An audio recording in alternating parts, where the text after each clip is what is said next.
তো ভালোবাসায় কষ্ট পেতে ভালোই লাগে, তাই না? আজ এক দিওয়ানে কি দিওয়ানিয়ত মুভিটার গল্পটা আমরা শুনবো। চলুন গল্পে চলে যাই। ক্ষমতার শিখরে থাকা বিক্রমাদিত্য ভোসলে আমাদের মুভির মেইন ক্যারেক্টার, যিনি একজন দাপুটে রাজনীতিবিদ। খুব শীঘ্রই তিনি রাজ্যের মুখ্যমন্ত্রী হতে চলেছেন। যদিও বর্তমান মুখ্যমন্ত্রী ক্ষমতায় ছিলেন, কিন্তু আসল ক্ষমতা ছিল এই বিক্রমাদিত্য আর তার বাবার হাতে। ফলস্বরূপ চারদিকে কেবল তাদেরই দাপট। বিক্রমের স্বভাব ভালো ছিল, দয়ালু ছিলেন। তিনি সকলে সাহায্য করতেন, সবসময় মানুষের জন্য সঠিক সিদ্ধান্ত নিতেন। এই কারণে অনেকেই তাকে পছন্দ করত, কিন্তু কিছু লোক তার উপর অসন্তুষ্টও ছিল, কারণ তিনি দুর্নীতি পছন্দ করতেন না। ফলে বড় বড় ব্যক্তিরা যাদের কাজ চুক্তি পাশ করায় অসুবিধা হচ্ছিল, তারা বিক্রমের উপর ক্ষুব্ধ হয়ে যায়। তারা চাইতো বিক্রম যেন ক্ষমতায় না আসে। তাই বেশ কিছু মন্ত্রী মিলে একত্র হয়ে বিক্রমের বিরুদ্ধে ষড়যন্ত্র শুরু করে। কিন্তু বিক্রম তো তাদের সব কালো ধান্দার কথা জানতই। তাই ফোন দিয়ে সব মন্ত্রীদের সে হুমকি দেয় আর বলে, কেউ যদি আমার সাথে লড়তে আসে, তার একদিন কি আমার একদিন কি। এরপরে সবাই যে যার মতো চলে যায়। বিক্রমের সাথে কেউ পাঙ্গা নেয় না। বিক্রম আর তার বাবার একমাত্র লক্ষ্য, বিক্রম এবার মুখ্যমন্ত্রী হবে। বিক্রমের মা যখন গর্ভবতী ছিলেন, তখন ডাক্তার বলেছিল মা অথবা সন্তানের মধ্যে যে কোনো একজনকে বাঁচানো সম্ভব। বিক্রমের বাবা বলেছিল মাকেই বাঁচান, সন্তানকে না। কিন্তু তবুও বিক্রমের মা মারা যায় আর জন্ম হয় বিক্রমের। বিক্রমের বাবা প্রায় কটাক্ষ করতো আর বিক্রমকে বলতো, তুই তো তোর মাকে খেয়ে ফেলেছিস। কথাটা বিক্রমকে যথেষ্ট কষ্ট দিত। আর বলতে গেলে সে এক প্রকার জিদ্দি টাইপের ছেলে ছিল। অন্যদিকে আমরা বলিউড অভিনেত্রী আদা রান্ধাওয়াকে দেখতে পাই। তার নতুন সিনেমা খুব জনপ্রিয় হয়েছে। তার ফ্যান ফলোয়িং আরও বেড়েই চলেছে দিন দিন। একদিন আদা যখন বিমানবন্দরে আসেন, তখন তার সাথে বিক্রমের দেখা হয়।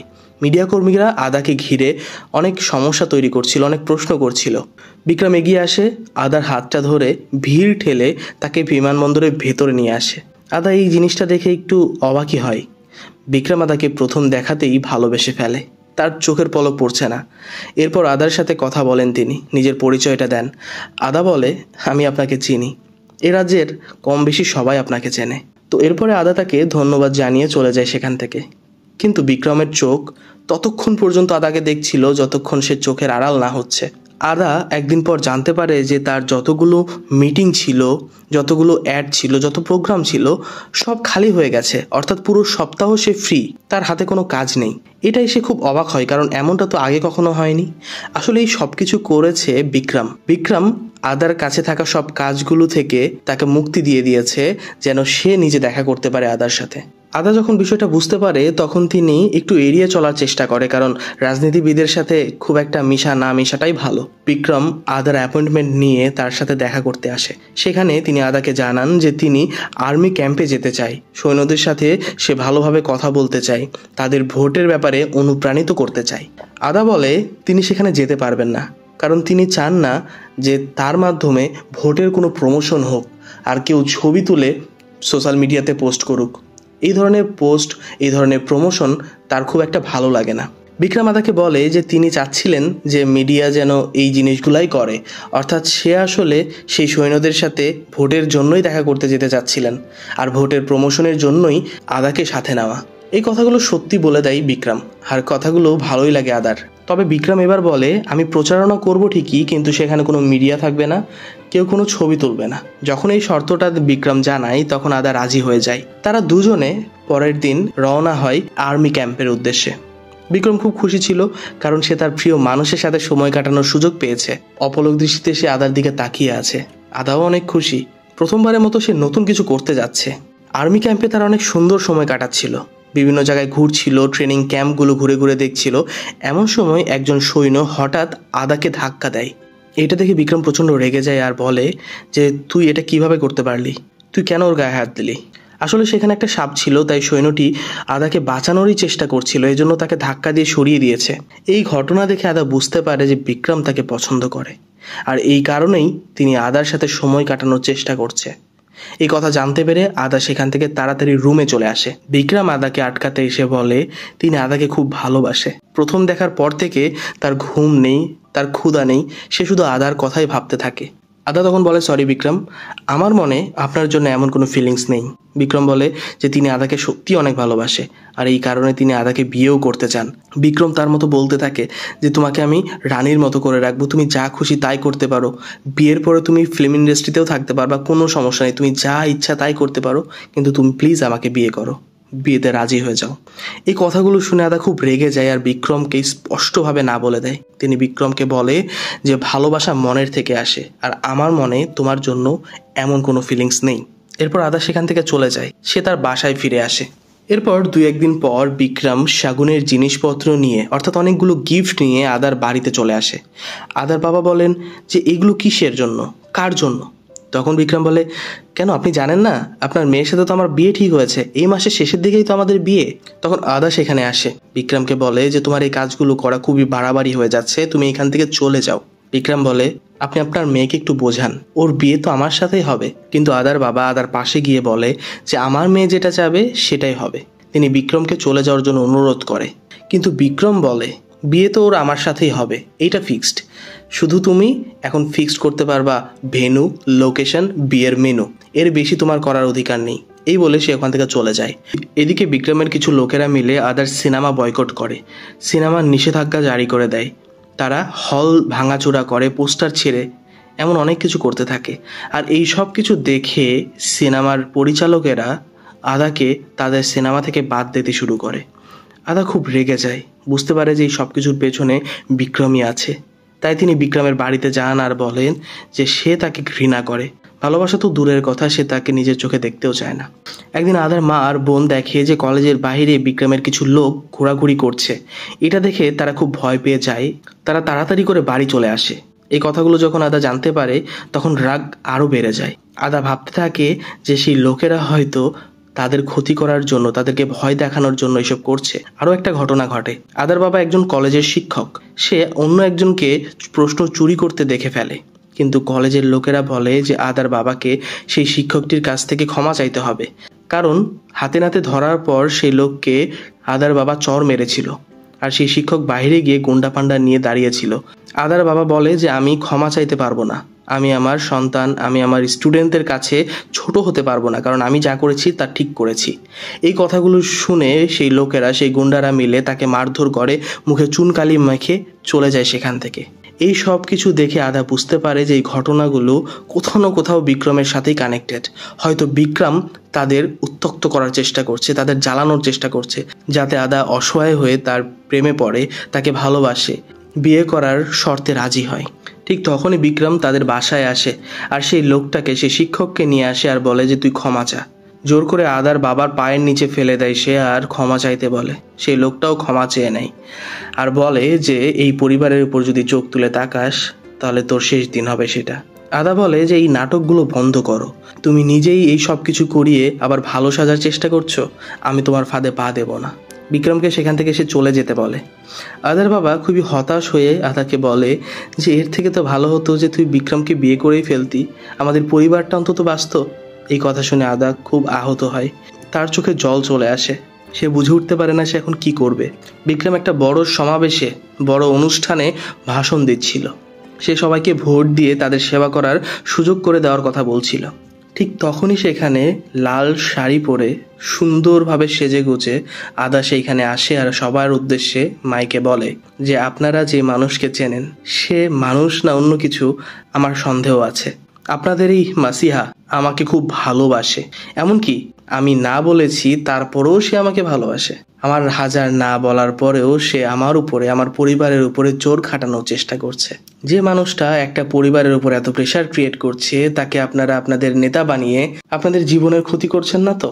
সে প্রতিজ্ঞা করে যে বিক্রমকে তার রাস্তা থেকে সরিয়ে দিতে পারবে, অর্থাৎ মেরে ফেলতে পারবে, তার সাথে সে এক রাত কাটাবে।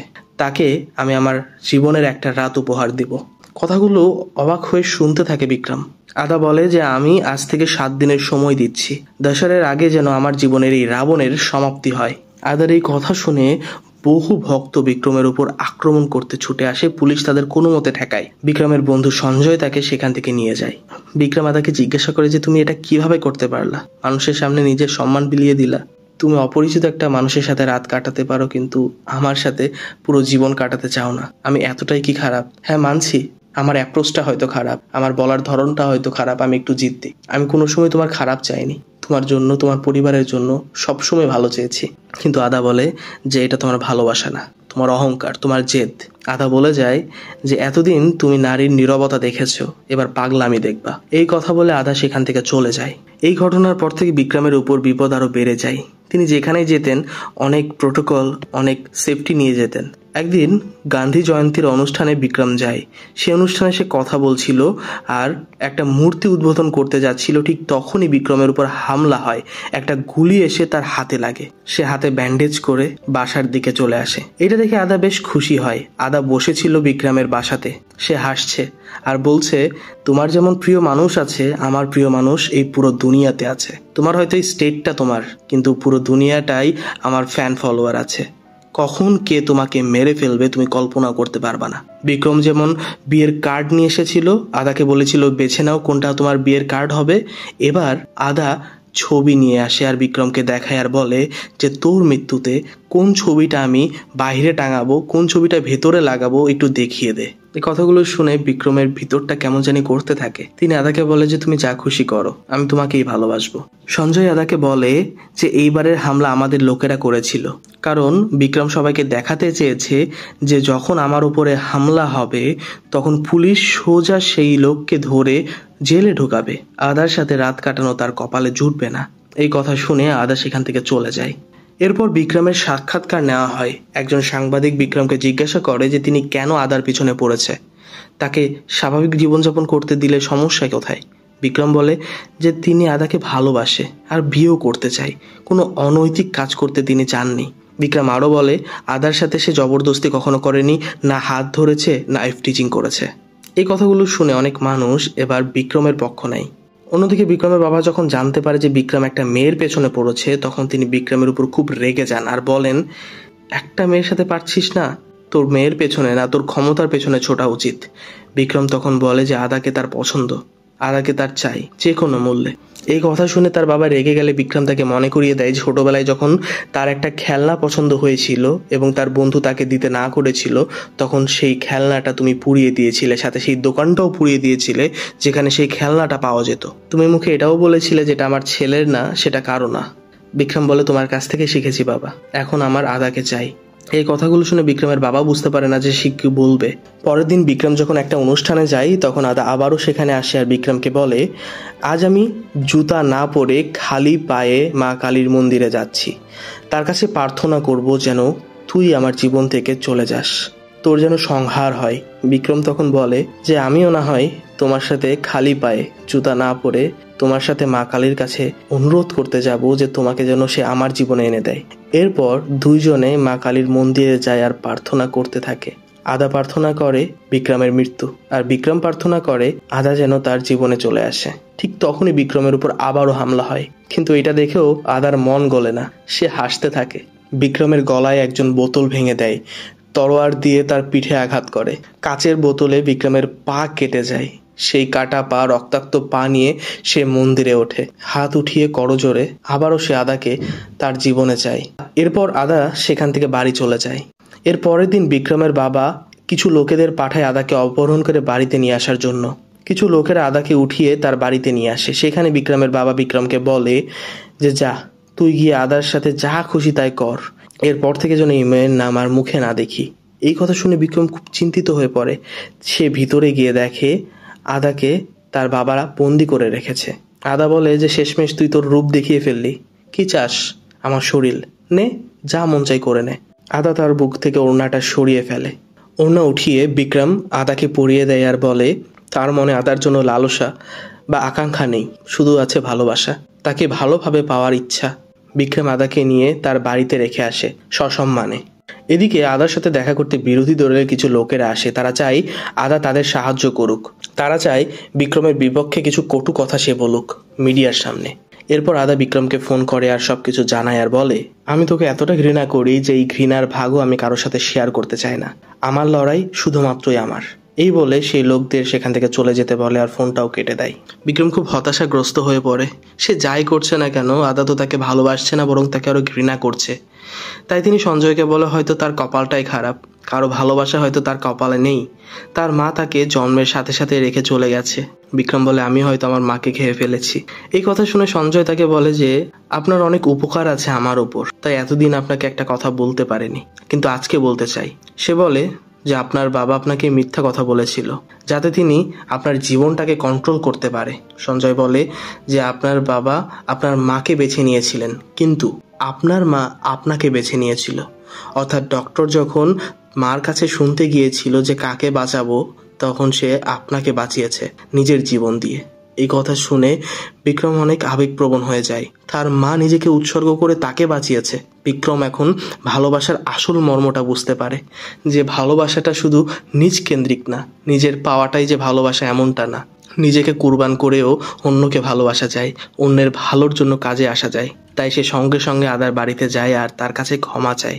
সে বলে যে আমি এতদিন যা করেছি ভুল করেছি, ভুল পদ্ধতিতে করেছি, তুমি আমাকে ক্ষমা করে দিও। আমি বুঝতে পারিনি যে কিভাবে আমার মনের ভাব প্রকাশ করব, আমার মা ছিল না তো, এজন্য ভালোবাসার অর্থ, ভালোবাসার সংজ্ঞাটা আমি জানতাম না। আজকে যখন জানতে পেরেছি আমার মা আমাকে বাঁচিয়েছে তার জীবন দিয়ে, তখন আমি আমার জীবনের মর্ম বুঝতে পারছি, তার ভালোবাসার ওজনটা বুঝতে পারছি। বিক্রম আদার কাছে ক্ষমা চায় আর বলে যে আমি এখনো তোমাকে অনেক ভালোবাসি, আমি আমার করে পেতে চাই, কিন্তু তোমার সামনে আর কোনোদিন কখনো আসবো না। বিক্রম শুধু এটুকু চায় যেন আদা তাকে ক্ষমা করে দেয়। বিক্রম শেষ পর্যন্ত বলে যে আমার জীবনের শেষ ইচ্ছা যে তুমি আমাকে ক্ষমা করে দিবা। এই সবকিছু মিডিয়া টিভিতে দেখাচ্ছিল, বিক্রমের বাবাও দেখে সবকিছু। বিক্রমের বাবা সঞ্জয়কে ফোন দেয় আর বলে রাবণ দহনের দিন আদা যখন বিক্রমের সাথে দেখা করতে আসবে, তখন আদাকে যেন মেরে ফেলা হয়, আর মৃত্যুটা যেন এমনভাবে হয় যেন সবাই মনে করে যে বিক্রমকে মারতে গিয়ে আদা মারা গিয়েছে। এই নির্দেশ শুনে সঞ্জয় হতভম্ব হয়ে যায়, সে কি করবে? বড় মালিকের হুকুম, তাকে তো মানতেই হবে। এরপর বিক্রম রাবণ দহনের দিনে যায়। তিনি যখন রাবণের দিকে তীর নিক্ষেপ করে, ঠিক তখনই আদা সেখানে আসতে শুরু করে। এটা দেখে বিক্রম অনেক খুশি হয়, সে এগিয়ে যায়। আদা হেঁটে হেঁটে আসছিল, এদিকে সঞ্জয় তার হাতে বন্দুক উঠিয়ে নেয়, গুলি করতে যাচ্ছিল। ঠিক সেই সময় বিক্রম বুঝতে পারে, সে আদার সামনে চলে আসে আর গুলিটা লাগে তার গায়ে। বিক্রমের দেহ মাটিতে লুটিয়ে পড়ে। আদা মাটিতে বসে বিক্রমকে তার কোলে উঠিয়ে নেয়। আদার মনে পড়ে যায় যে একবার বিক্রম তার ক্যাম্পে রক্ত ডোনেট করতে এসেছিল, সে রক্ত নিয়ে সেই বোতলটা ভেঙে ফেলেছিল, আর এখন তার সামনে, তার চোখের সামনে বিক্রমের বুক থেকে রক্ত ঝরছে। সবকিছু ভুলে আদা বিক্রমকে আপন করে নিতে এসেছিল, কিন্তু সময় হয়তো শেষ। বিক্রম আদাকে বলে হয়তো এই জন্মে হলো না, কিন্তু আমি অবশ্যই আবার পরের জন্মে আসবো তোমার কাছে ফিরে। কথা দিচ্ছি এবার অনেক ভালো উপায়ে, ভালোভাবে তোমার মন জয় করার চেষ্টা করব। আর যদি না হয়, তোমাকে জয় করতে না পারি, জোর করব না, ছেড়ে দেব, পরের জন্মে আবারও চেষ্টা করব। শেষে জিজ্ঞাসা করে তুমি কি আমাকে ক্ষমা করেছো? আদা উত্তর দেওয়ার আগেই বিক্রম চোখটা বন্ধ করে নেয়। আদার চোখে জল, সে চিৎকার করে কাঁদছে। অনেক কিছু বলার ছিল বিক্রমকে। সে একটা আংটিও এনেছে, সে বিক্রমের হাত দিয়ে সেই আংটিটা নিজে পরে নেয়। হয়তো মন থেকে সে এখন মেনে নিয়েছে সে বিক্রমের স্ত্রী, কিন্তু বিক্রমের সাথে থাকা তার আর হয়ে ওঠে না। তো এভাবেই সিনেমার গল্পটা শেষ হয়। কথায় বলে না যে যদি কিছু মন থেকে চাওয়া হয়, সেই জিনিসটা সত্যি সত্যি হয়ে যায় বা ঘটে যায়। তো এই ছিল অপূর্ণ থেকে যাওয়া একটা ভালোবাসার গল্প। জানাবেন আপনাদের কেমন লেগেছে। দেখা হচ্ছে নতুন কোনো গল্প নিয়ে।